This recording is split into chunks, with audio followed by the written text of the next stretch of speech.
everyone, and welcome to Sunday's morning show, Doctors on TV. I'm your host, Dr. Sara Barba-Cabodil. Andito muli kami para maghatid ng mga impormasyon that will serve as guide to your health. And since this May 2024 is Cervical Cancer Awareness Month, alam niyo ba mga kasambahay na ayon sa datos ng World Health Organization noong 2020 ay umabot na sa mahigit 600,000 na mga kababaihan ng kaso po ng cervical cancer sa buong mundo at 342,000 naman ang mga namatay dahil sa sakit na ito. Kaya mga kasambahay, napakahalaga po ng pagkakaroon ng regular check-up dahil para malaman din natin ng maaga ano nga ba ang mga dapat natin gawin sa ating kalusugan. And for more awareness mga kasambahay, ano pa ba ang mga dapat nating malaman ukol sa health issues na maaaring makaapekto sa mga kababaihan? Para sa detalye, let's watch this.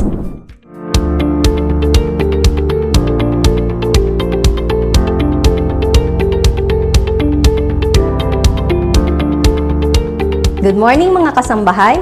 I am Dr. Burley Balita, an obstetrician gynecologist from Asian Breast Center. And allow me to share with you today some information that will guide you to a healthy lifestyle, especially for women.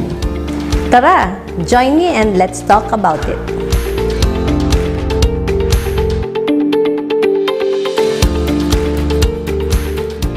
To start, dahil Women's Health Month ngayong buwan ng Mayo, let's talk about first, bakit nga ba importante ang awareness tungkol sa iba't ibang health issue ng mga kababaihan? Two things. First, to facilitate preventive care. And second, to enable early detection and treatment of disease. Dito, we can address all reproductive and mental health needs and give health education and counseling. Okay? Primarily for prevention for women, dalawang importanteng test para sa mga kababaihan, pap smear and self-breast exam. That is very important to prevent future cancer in later life. Ano nga ba ang dapat gawin ng mga kababaihan para maiwasan ang mga komplikasyon ng kanilang kalusugan? So, ito na ngayon.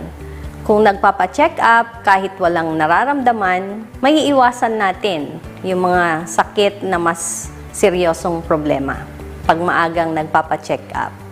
And reproductive health, nandyan na yung mga irregular menses, pelvic pain, contraception, family planning. So, maraming kailangang i-address ang kalusugan ng mga kababaihan. Kasi importante yon, ang ating mga kababaihan ngayon ay part na ng community. Marami nang nasa workforce, kaya importante na healthy sila. Nabanggit natin kanina ang pap smear. Ito ang rekomendasyon na taon-taon na pagpapacheck up ng mga babae tungkol sa prevention ng cervical cancer. No? Mapiprevent natin ang cervical cancer kung ang mga babae ay nagpapacheck, nagpapa-pap smear taon-taon. Kasi ang cervical cancer ay hindi hereditary disease, hindi siya namamana, kundi ito ay isang sexually transmitted infection ng human papilloma virus na pag ang nagkaroon sa katawan ng babae ay yung dangerous type na nagkakos ng cancer, in 15 to 20 years after exposure, pwedeng mag-cause ng cancer. So, mape-prevent natin yan pag nagpapa-pap smear. Pangalawa, yung self-breast exam. Napaka-importante nito sa mga kababaihan na nag-e-examine ng kanilang suso buwan-buwan. Dahil ma-achieve mo doon yung familiarization ng katawan.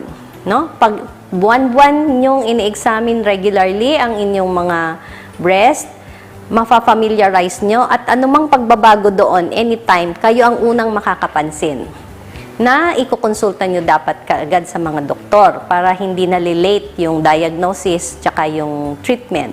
Diba? Pag alam na alam mo kung anong pakiramdam ng breast, kayo ang unang makakapagsabi nun sa doktor. So, sabi nga ni Dr. Norman, breast cancer is also preventable nowadays. With modern technology, marami ng paraan para malaman kaagad, even bago nyo pa makapa, may mga technology na pwedeng makapag-detect ng early breast cancer at ito ay nagagamot at mape-prevent natin yung mga seryosong komplikasyon ng mga to. Kung mapapansin natin mga kasambahay, Marami sa kababaihan ang ini-ignore ang regular check-up dahil wala naman daw silang nararamdamang sintomas. Pero ano ba ang dapat? Hindi na talaga kailangang antayin na may maramdaman. Kasi pag may naramdaman na o may sintomas na, medyo late na ito. So ang trust natin is prevention. And prevention is identifying early risk factors para maiwasan na magkaroon na ng sakit. Prevention is better than cure, no? Huwag nang magkasakit para healthy at mas masagana ang future. Ang kalusugan ng kababaihan, napaka-importante kasi sabi nga natin, ang babae ang siyang pagdala ng kinabukasan ng mga susunod na henerasyon. And as we end, I would like to take this opportunity to promote Asian Breast Center, our center located in Centuria, Medical Makati, and is the most advanced breast center management in the country. Pag sa Asian Breast Center po kayo nagpa-check up, para na kayong nagpa-check up sa Amerika dahil si Dr. Norman San Agustin ay ating Filipino surgeon na matagal na nag-practice sa Amerika. At inuwi niya yung mga teknolohiya para maipamahagi at ma-share dito sa atin, mga kababayan. I hope this will help you guide to a healthy lifestyle, and as a female, sama-sama nating isulong ang mga tamang pamamaraan tungo sa tamang kalusugan.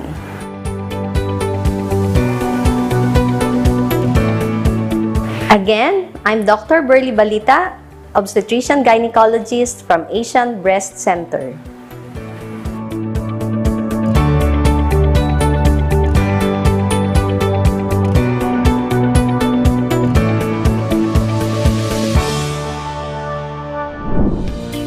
Thank you for sharing that, Dr. Burley Balita, an OBGYN from Asian Breast Center. And moving forward, mga kasambahay, very familiar na tayo sa salitang menstruation, ako lalo na po sa mga kababaihan.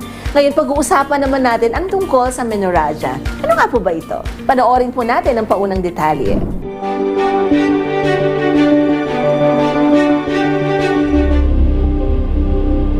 Ang menstruation o period ay isang normal na proseso na buwan-buwan na nangyayari sa katawan ng kababaihan. Ngunit kung ito ay maging irregular o pagkawalan ng buwan ng dalaw ng halos isang linggo o mas higit pa, o di kaya'y makaranas ng sobrang menstrual flow, maaaring ito ay isang senyales na ng isang karamdaman. Katulad na lamang ng tinatawag na menorrhagia na mula sa salitang Greek na min at regnumi na ang ibig sabihin ay to burst forth, na ang implikasyon nito ay severe blood loss. Katunayan, ayon sa datos ng World Health Organization, mula sa edad na 30 hanggang 55, umabot na sa 18 milyong kababaihan ang nakararanas ng excessive menstrual bleeding.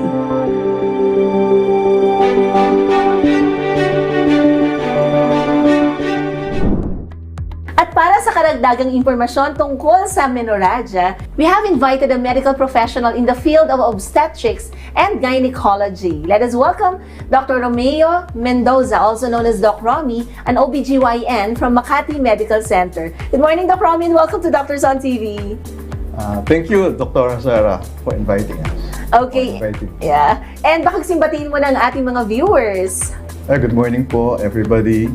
Welcome. Yeah, okay, and thank you, Doc. Pinaulakan yung aming paanyaya. Marami tayong matutulungan sa ating pong tatalakayin ngayong araw. Nako. Eto, ayan, Doc Romy, no, paano niyo po bang mas idetalyado pa kung ano pag sinabi pong menorrhagia? Ano po ito? Dati, nung few years back, ang menorrhagia, ang ibig sabihin nun, malakas ka mag-mens or mahaba.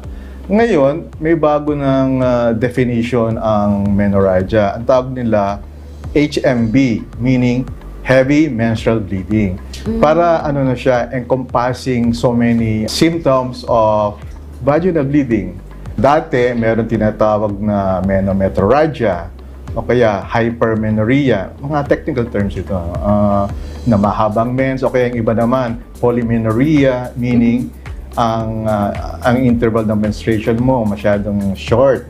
So, sa isang buwan, 2 beses. So, pinagsama-sama lahat sila and they call it heavy menstrual bleeding. So, that is the definition.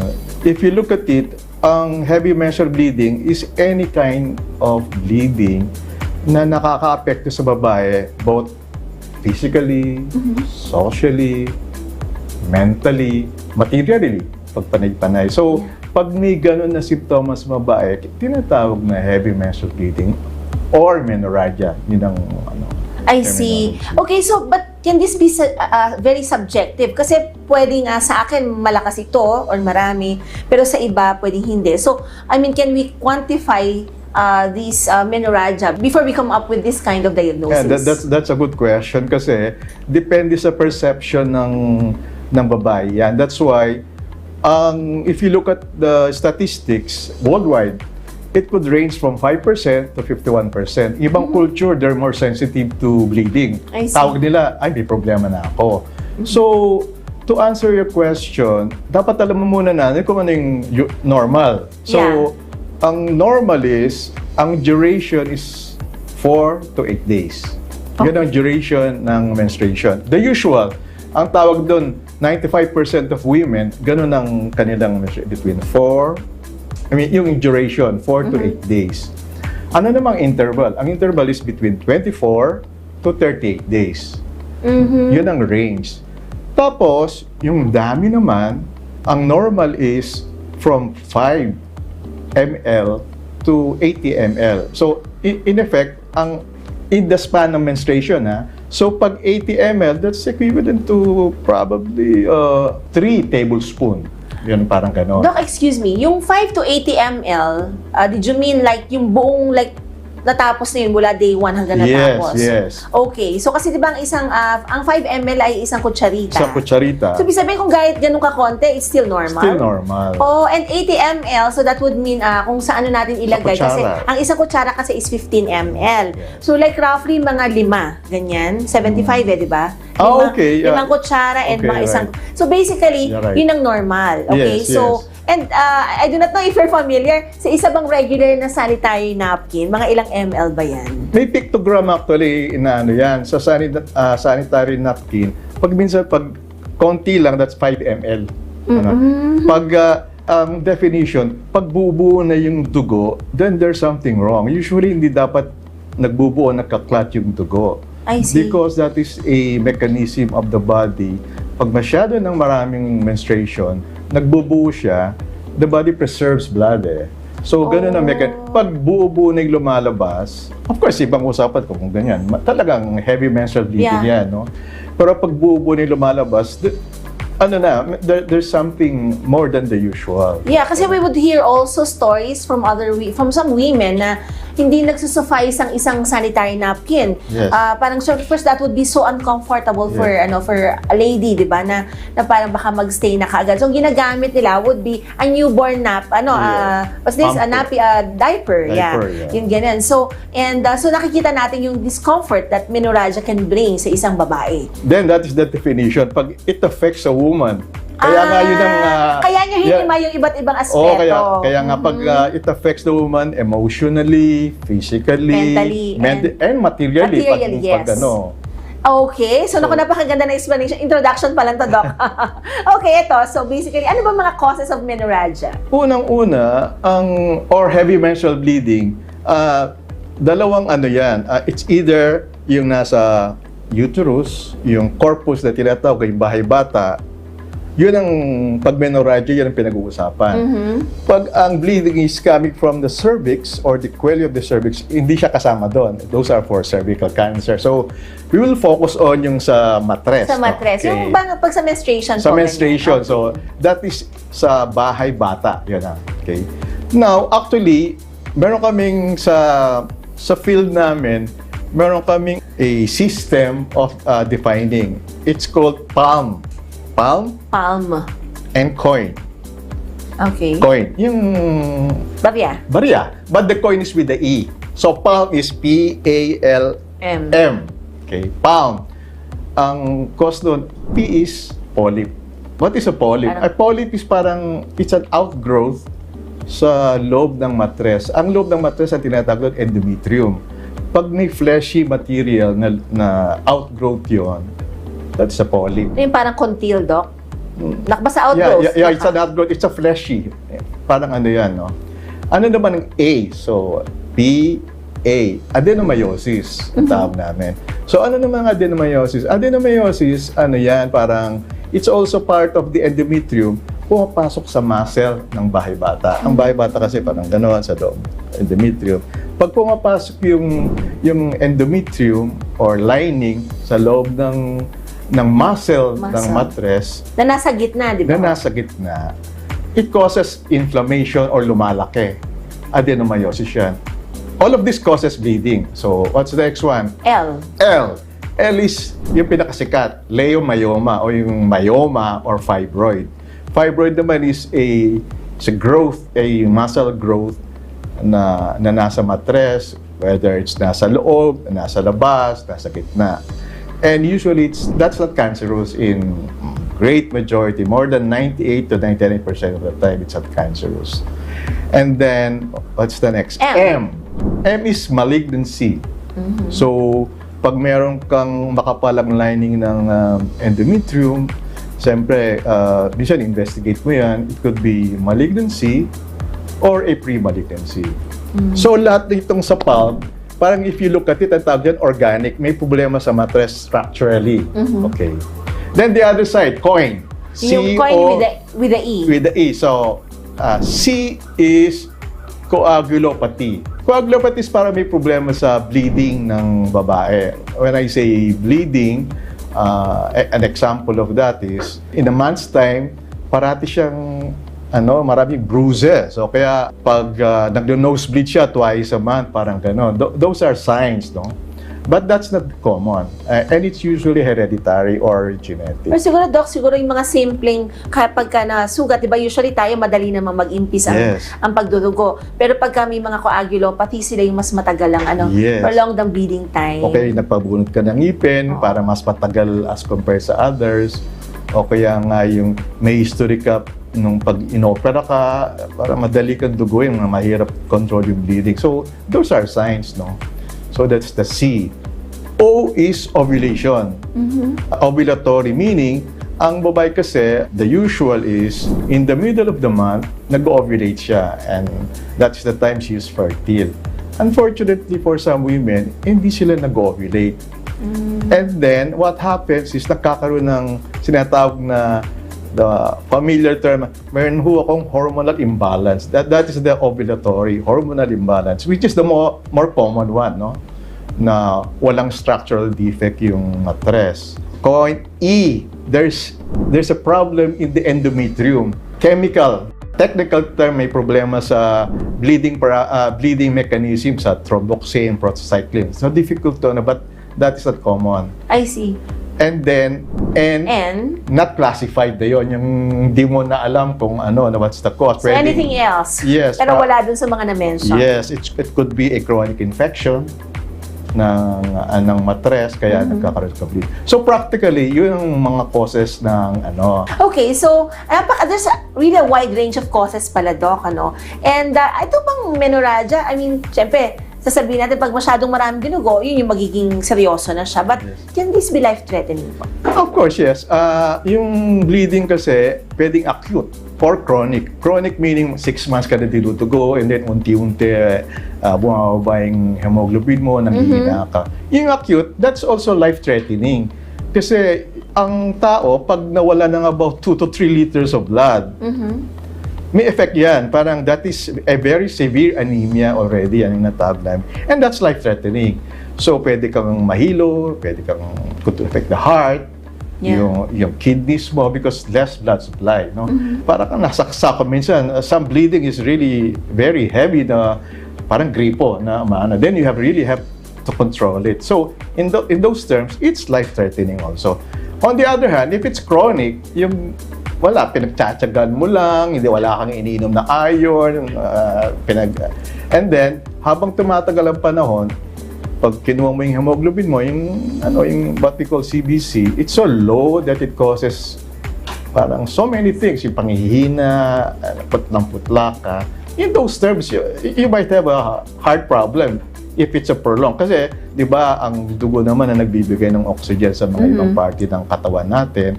So, pag masyadong marami kang blood loss, whether it's acute or chronic, kumukonting oxygen pupunta sa organ. So, in effect, it's life-threatening, whether it's immediate cause of death or a parang organ problem eventually. So it depends on the volume loss and the duration. Yes. Okay.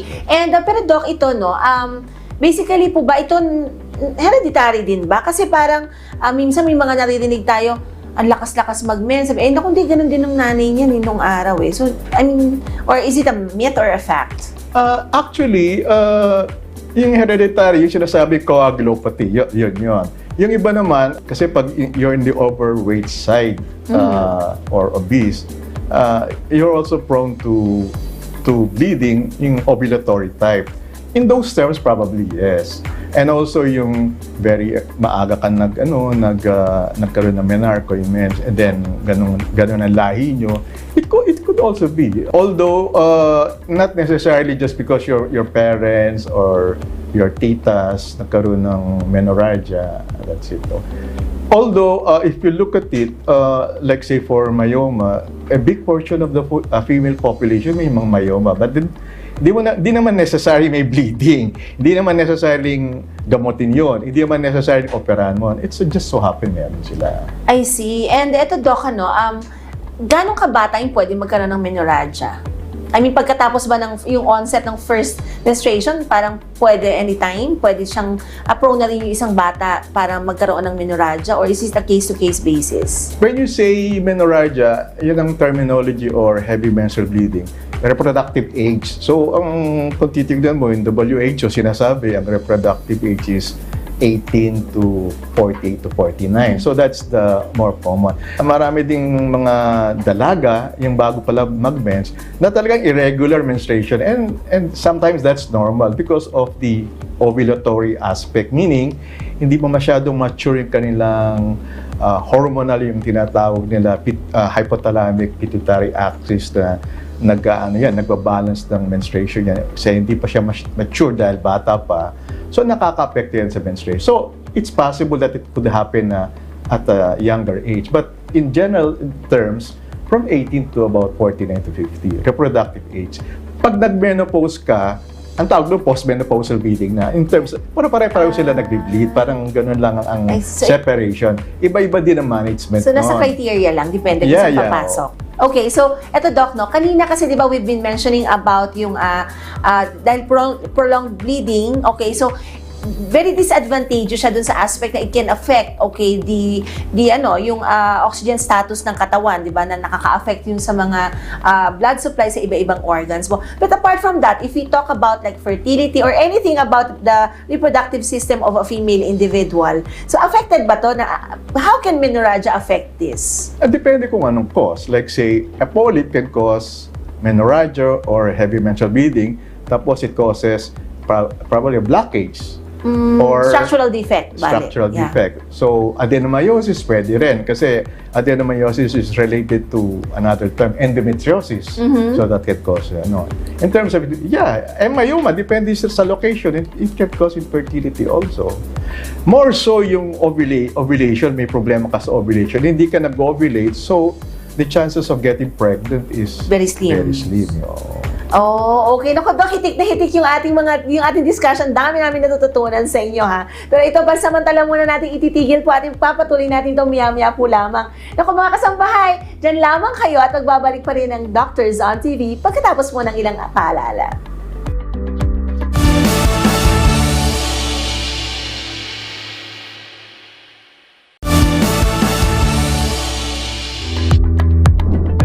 Welcome back, mga kasangbahay! Before we continue our discussion, we'd like to invite you to follow and subscribe to our social media accounts. Please like and follow our Facebook page at www.facebook.com/doctorsontv and like and subscribe to our YouTube channel. Just have to type www.youtube.com/@UNTV News and Rescue. Naku, maaari niyo pong balik-balikan, mga kasambahay, ang mga episodes ng Doctors on TV sa aming pong Facebook page at YouTube channel. Kaya naku, after liking and subscribing. I-share nyo na din po sa inyong mga friends and family dahil napakahalaga po ng pagkakaroon ng awareness tungkol sa kalusugan. At para pa rin po sa pagpapatuloy ng ating talakayan, still here with us is Dr. Romeo Mendoza, an OBGYN from Makati Medical Center. Dr. Romy, ito dadako naman po tayo this time sa mga diagnostic measures and treatment, okay? Pagka ang isang female individual, ay merong menorrhagia, okay? So, Doc, ito, when do we say, ulitin natin, kailan nyo sasabihin na may menorrhagia ang isang pasyente?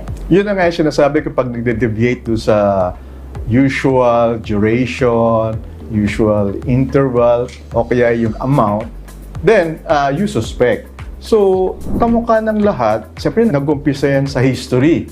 Sa history mo, ano po nangyari, bakit nasabing yung malakas sa menstruation nyo, ganito po, doktor, buo-buo, ganyan. Okay, those are things you consider. And then, number 2, of course, examine yung pasyente. Siya ba'y may bukol? So, you can do that by abdomen examination or a pelvic examination. And then, you formulate, so you have an idea. Siyempre, kung may bukol, more or less, alam mo na, no? And then you go to the diagnostics. Actually, ang unang-una, ipe-pregnancy test mo Kasi, it will be very unfortunate kung dami mong iniisip, buntis pala yung babaeng So, a pregnancy test is very crucial. It could be, nagdudugo siya dahil gusto siya makunan, or an ectopic pregnancy, those things. Pag na-eliminate mo na yon, and then you go to the diagnostics. There's so many diagnostic tests. Others are blood, laboratory, imaging, may iba others. So, okay, let's go to, kung example, na pregnancy test mo na, negative naman. So, usually you request for a CBC, which is a complete blood count. Of course, we know that it's a test yan na para makita na kung kumusta yung level ng hemoglobin mo, no? Of course, aside from other things na yung kung may infection, gano'n. So, gusto mong ma-determine kung yung sinasabi ng pasyente, Dok, yung iba kasi, Dok, okay lang ako, parang konti na. And then you request for hemoglobin, napakababa. The usual is about 11 to 12. Makita mo, 8. So maybe there's a problem somewhere. Okay, yung iba naman, Dok, napakalakas talagang nakakatakot. And yet, it's 12. So, parang inaano mo kung the urgency of the matter. Yeah. Okay? So, okay, CBC, and then the pregnancy test. May mga ibang laboratory sinasabing for coagulopathies, but those are not common. Hindi masyadong, unless there are obvious signs na nagsabi, Dok, pag papabunot ito ang ngipin, tagal ba? Then, you go for those tests, no? For example, meron na siyang thyroid problem, history, you get those tests. Pero basically, as a screening, hindi sila, unless there's a part of your history, you go for that. So after that, you go into imaging. Imaging naman tayo. So ano yung mga imaging? Imaging, the usual that we hear, it's a transvaginal ultrasound. Transvaginal ultrasound is an X-ray. It is a safe procedure, especially, di ba, pregnancy nga in ultrasound. So that ultrasound will tell us yung structure of the uterus. Malaki ba siya? May polyp ba? May adenomyosis ba? Those things, no? And then there's another one, yung tinatawag na SHISH, which is a saline infusion sonogram. It's a ultrasound also na may pinapasok na parang saline. It's parang water yun Tapos it tries to parang delineates the lining of the endometrium. So makikita mo doon kung may polyp yan, makikita mo, no?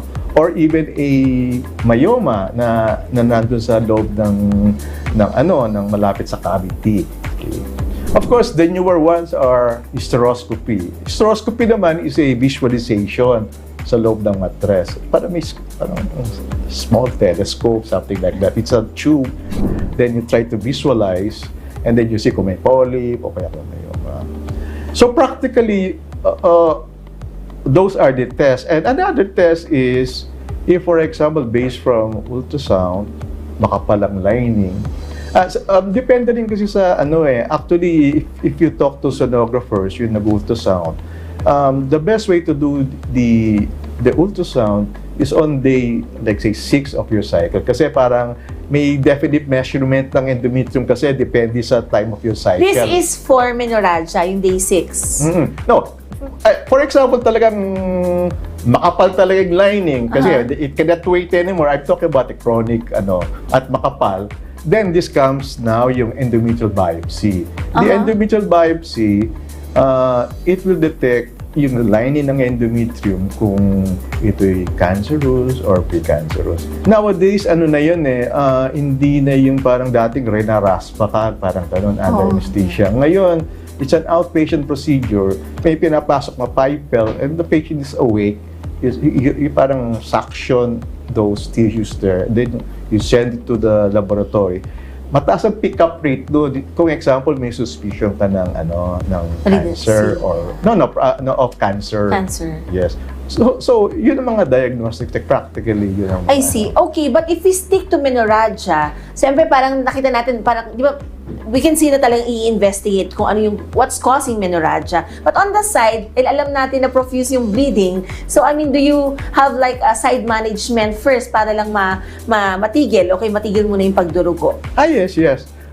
Actually, medical management ang dyan. If it's an acute, heavy bleeding, which could be life-threatening, ang management is just to control the bleeding with marami. One of them actually is the pill, the common contraceptive pill. Yung dati, nagbibigay ng high dose of estrogen, whether it's IV or oral, minsan nahihilo yung pasyente. But if you give the pill in a different kind of dosages, kasi usually pill, we are used to it na 1 tablet a day, yung mga ganun. Yeah. This one, you give it each day 3 times a day para to stop the bleeding right away. Aside from that, we give them tranexamic acid, high dose also. And then also yung NSAIDs, yung mga mefenamic, those things. That will stop the bleeding temporarily. And then from there, you can investigate already pag nag-stop na. Okay, kasi syempre, Doc, at the end of the day, kailangan din natin ma-manage muna yung pinaka-immediate problem, lalo na kung nahihilo na yung pasyente. Yeah. And meron mga ibang manifestations na because of too much blood loss. Okay, naku, Doc, ang dami ko natutunan from you and talagang you really explained everything very well, no? And baka meron kayong ibang mga health advice that you can share with our viewers, okay? So, pertaining to our topic today. Well, the pill is a very useful medicine both for contraception and also for menstrual irregularities or bleeding. And then I would suggest ko sa mga kababaihan kasi they're prone to anemia. You should take your iron supplements, and then marami naman sa preparation sa market ng iron. And then try to eat food rich in iron kasi you're prone to anemia. So usually yung mga liver, yung mga laman loob, yung green leafy vegetables, those things. And besides, yung government natin, meron silang sangkap Pinoy na ngayon na in-encourage. Maraming fortified na foods ngayon, kahit cereals, they add iron there. So, yun, ang supplement. Sometimes, yung nutrition, yung food na kinakain natin, sometimes it's not enough. No? So, supplements, iron supplements. I see. Thank you, Doc. And at this time, baka you might want to invite our viewers to visit you here at Makati Med. And baka may gusto kayong batiin. Yung sa department namin sa Makati Med, OBGYN department, meron kami postgrad course. Oh, okay. Dito gagawin sa Makati Med on May 15. It's a very nice course. On, this time, Gynecologic Oncology. The title is Emerging Standard of Care in Gynecologic Oncology. And this is open even to non-medically inclined. So kahit sino pwedeng mag-attend. Yes, may Okay. may CPD units nga yun. So Para sa mga doktor. no, even for nurses, medical health professionals. Okay. So for all medical groups. Yeah, so. para pag nag-renew Then sila yung lisensya. ng lisensya, meron silang CPD units. Oh, thank you for that, no, Doc. Sige. Naku, yung mga kasambahay, mga interesado po, abangan niyo po ang kanilang postgrad course dito sa Makati Med. And baka pwede nilang i-visit din yung site ng Makati Med if you're advertising your invitation there also, Doc. Okay, thank you once again, Dr. Romeo Mendoza, an OBGYN from Makati Medical Center. Naku, we hope mga kasambahay, kayo po ay maraming natutunan sa ating talakayan. Consider this as your roadmap to adopting a healthy lifestyle. Place your health above busy schedules, prioritize proactive self-care as your well-being is undeniably valuable. And with that, may pag-uusapan pa po tayo mamaya sa pagbabalik po yan ng Doctors on TV.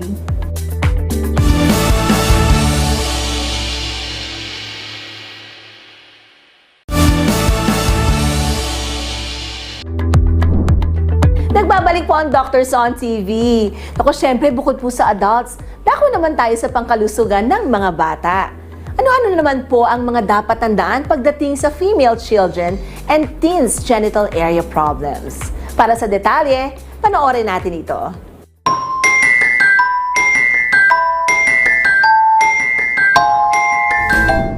Magandang umaga mga kasangbahay. I am Dr. Katrina Florcus-Lacanay, your pediatrician for today. Ang vulvovaginitis ay isang kondisyon na nagdudulot ng pangangati at pamumula sa balat sa paligid ng ari ng isang babae. Ito ay madalas na nangyayari sa mga bata at teenagers na babae. Kaya naman narito ang mga kailangang malaman ng mga magulang tungkol sa vulvovaginitis, kung noong mga paraan upang maiwasan ito at kung paano matulungan ang inyong anak na gumaling kung sakaling magkaroon sila ng ganitong kondisyon. So let's start our discussion now. Ang vulvovaginitis ay ang irritation at pamamaga ng balat sa loob at paligid ng vulva at vagina sa female genital area. Ito ay nagdudulot ng pamumula, pananakit, vaginal discharge at pangangati. Ang vulvovaginitis ay pwedeng maranasan ng kababaihan anuman ang edad. Ito ay nangyayari sa kadahilanang ang balat sa paligid ng vulva at vagina ay manipis at madaling mairita, lalo na sa maliliit na bata. Kapag mainit ang panahon, pwedeng may extra moisture sa balat at ito ay pwedeng mag-cause ng vulvovaginitis. Ilan pa sa mga cause ng vulvovaginitis ay ang pagsuot ng masikip na underwear at damit, paggamit ng sabon na may matapang na ingredients, madalas na pag-bubble bath at paggamit ng sabon na may pabango, at ang hindi maayos na personal hygiene. Ang mga common symptoms ng vulvovaginitis ay ang sumusunod: pangangati sa genital area, vaginal discharge, redness at irritation sa balat sa paligid ng genital area. Paano nga ba natin maiiwasan ang vulvovaginitis? Magsuot ng damit na malamig sa balat at hindi mainit sa katawan. Panatiling malinis ang sarili, iwasan din ang mga sabon, wipes at produkto na may matapang na pabango. Kung gagamit ng tuwalya para patuyuin ang balat, pat the skin dry and do not rub. Pwede rin maglagay ng petroleum jelly sa balat na may pamumula at irritation. Tandaan po na kumonsulta sa inyong pediatrician kung ang inyong anak or teenager ay may symptoms ng vulvovaginitis. And that's it mga kasangbahay. I hope marami kayong natutunan sa araw na ito. As always, consult your pediatrician for your child's health. Thank you again for watching today's episode. I'm Dr. Katrina Florcus-Lacanay. Please follow me on my Facebook page, Dr. Katrina Flor Cruz. Subscribe to my YouTube channel, Dr. Katrina Flor Cruz. And please follow me on Instagram and TikTok, katrinamd.ph. See you everyone in our next episode.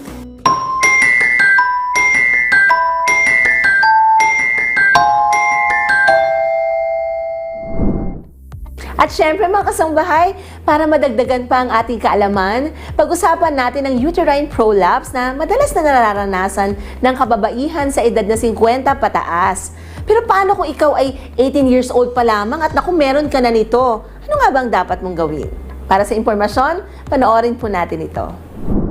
Hello, I'm Dr. Prima Napalim, OB-GYN consultant, and welcome to Women's Health. Ngayong araw, pag-uusapan natin ang tungkol sa uterine prolapse. Marahil maraming mga kababaihan na hindi pamilyar dito. Ano nga ba ang uterine prolapse? Maaari bang lahat ng kababaihan ay makaranas nito? Yan ang ating pag-uusapan ngayong araw.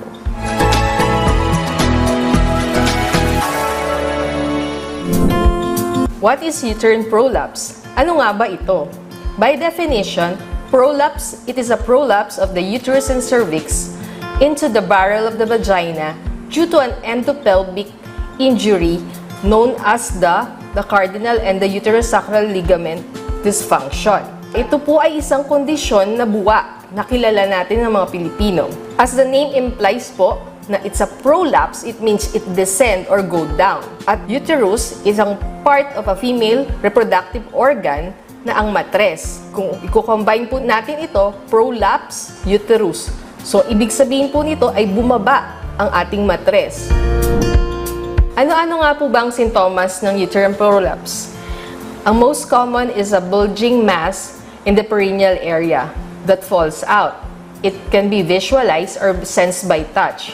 So, nangangahulugan po nito, maaari po nating itong makita or mahawakan itong lumalabas na bahagi ng katawan ng mga kababaihan. Ang iba pa pong sintomas ay increased frequency sa pag-ihi or increased urinary frequency na tinatawag natin. At maaari din po magkaroon ng sensation of incomplete bladder emptying. Ito po yung nangangahulugan na umiihi po tayo, ngunit parang hindi tapos ang pag-ihi. Bakit nga po ba natin nararanasan ng uterine prolapse? Cause ng uterine prolapse or etiology. Papasok din po dito yung parang pathophysiology or bakit ito nangyayari? Ang pinakadahilan lang po ay ang weakening of the connective tissue ng mga kababaihan, na kung saan ang humahawak po sa matres ng mga connective tissue, ito nga po yung cardinal and uterosacral ligament, kung sa Pilipino ito tinatawag nating litid, na ito ay nanghihina na para suportahan ng matres, kaya bumababa. In other words, ito rin po ay tinasabi nating pelvic floor dysfunction. Maaari pong maka-experience ang 18 years old na kababaihan ng uterine prolapse, ngunit sa mababang porsyento lamang. At may iba't ibang kadahilanan o risk factors na kakabit ito. Tulad ng nabinanggit ko kanina na ito ay dulot ng weakening ng connective tissues at kadalasan ang mga kababaihan na bata ay meron ng disorder na existing kaya nagkakaroon ng ganitong kondisyon. Ngunit, ang kondisyon nito ay mas karaniwan o common in an older age group or advanced age. Ano-ano nga po ba ang mga risk factor who are prone to having this uterine prolapse? Isa po dyan ay pagkakaroon ng maraming anak, lalo na't kung nanganganak ng normal delivery. Isa po dyan ay ang age, especially if we are belonging in the postmenopausal group or ang edad natin ay pamenopause na, kung saan mas lalo nang mahina ang ating mga connective tissues. Ang isa pa sa risk factor ay ang bowel dysfunction na nagdudulot ng chronic constipation or defecatory straining. Ang ibig sabihin po nito, yung hirap sa pagdumi.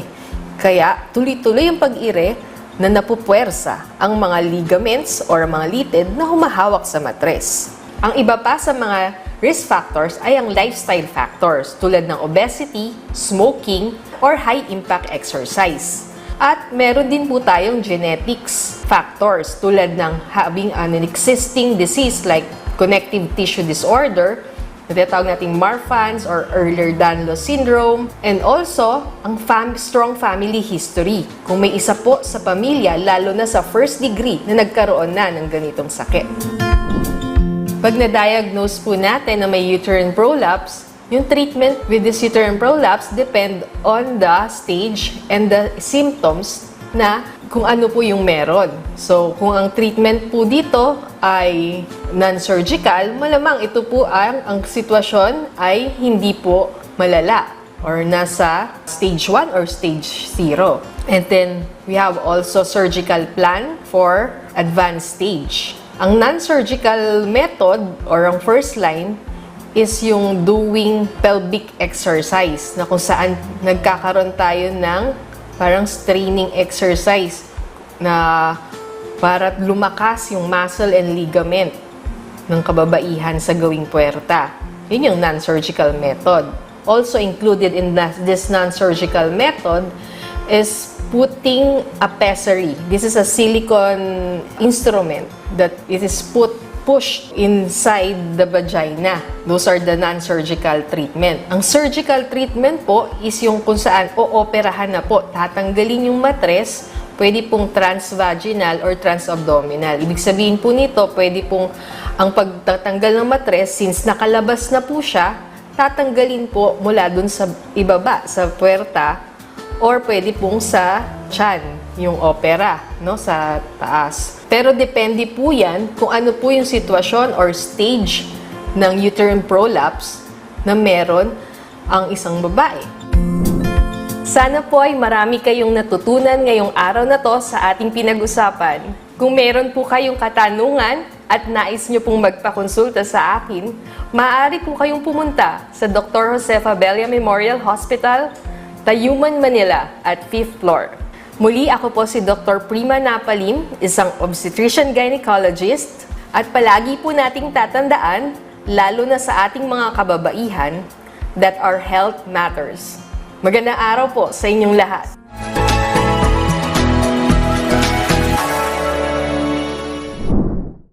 Napakahalaga talaga na nagkakaroon tayo ng awareness tungkol dito. Because early prevention is a key to avoid complications. And with that, we conclude our today's enlightening episode. At ang lagi naming dasal sa lahat po ng mga may pinagdadaanan, lalo na po sa kanilang mga kalusugan, may God bring healing and guidance to each one of you, mga kasambahay. Always remember, early detection saves lives. Make your health a priority.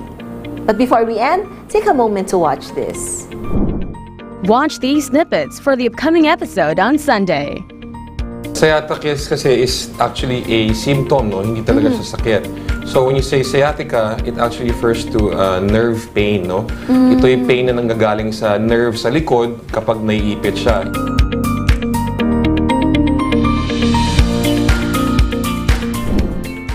At yan po mga kasambahay ang aabangan natin sa susunod na linggo. And as we come to the end of this episode, we want to express our heartfelt appreciation to all our viewers for their unwavering support.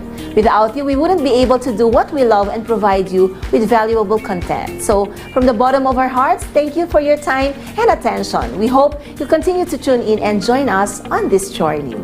And I would like to greet, syempre, unang-unang ating Kuya Daniel Razon na wala pong sawang sumusuporta sa mga adhikaing serbisyo publiko. At syempre, ang ating BMPI's General Manager, Mr. J. Eusebio. May God always protect you both and grant you a healthy life. Syempre, binabati ko yung aking kambal, si Iyo and si Iya. Hello. Si EJ, hello din. And kay Dr. Alain. And syempre, yung mga pasyente natin sa Barbacabodil Health and Wellness Center. And nanay and tatay, I love and miss you both. At sa ating pong makasambahay, maraming salamat po sa inyo sa patuloy ninyong pagtangkilik sa Doctors on TV. And please like and follow my Facebook page. Just type on Facebook search box, Dr. Sara Barbacabodil. We hope you found this discussion informative, empowering, and inspiring. Remember to follow us on social media for updates. Don't forget to tune in next time, God willing. Muli po, magandang umaga at maraming salamat po sa inyong lahat. Ito po si Dr. Sara Barbacabodil. Let's make it a habit to learn about good health. Only here at Doctors on TV. We would like to thank Makati Medical Center, a hospital with a heart, located at Amarsal Street, Legazpi Village, Makati City. You may contact them at 632-8888-8999. Like and follow their Facebook page at I Am Makati Med, or you can visit their website at www.makatimed.net.ph. Makati Med Wellness Center, located at 7th floor, Ayala North Exchange Tower 1, Legazpi Village, Makati City.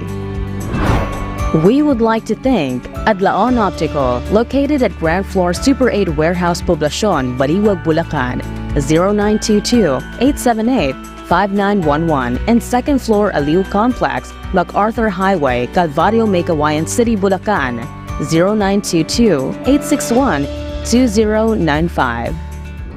Asian Breast Center is the premier healthcare facility dedicated to breast health and wellness. It specializes in breast cancer diagnostics, treatments, and disease management, offering state-of-the-art technologies in treatment guided by American standards and guidelines. Visit their Facebook page at facebook.com/Asian Breast Center PH. The Asian Breast Center is located at the 8th floor of Centuria Medical Makati, located in Galayaan Avenue, corner Salamanca Street, Barangay Poblacion, Makati City. The center is open Monday to Friday from 9 a.m. to 4 p.m., except holidays. To get the best level of care, you can book an appointment by calling their mobile number at 0917-127-3278 or send inquiries through email ask.abc@asianbreastcenter.com. Breast cancer is curable and treatments are affordable when detected and diagnosed early. Lindison Gas Corporation, located at 179 National Road, Landayan, San Pedro, Laguna, 4023. For inquiries, you may contact them at 02-8824-0867 or 02-824-9360, or you can email them at lgsalesco@gmail.com. Clinica Figura, located at Entrata Building, Philinvest, Alabang. You may contact them at 0917-317-7272. Barba Cabodil Health and Wellness Center, located at Unit 1531, Centurion Medical Makati, Century City, Makati. You may contact them at 0917-317-7272. For appointments and other inquiries about your health and wellness needs, Dr. Sara Barba Cabodil would like to express her gratitude to Medical Depot, healthy num-num food, where we do.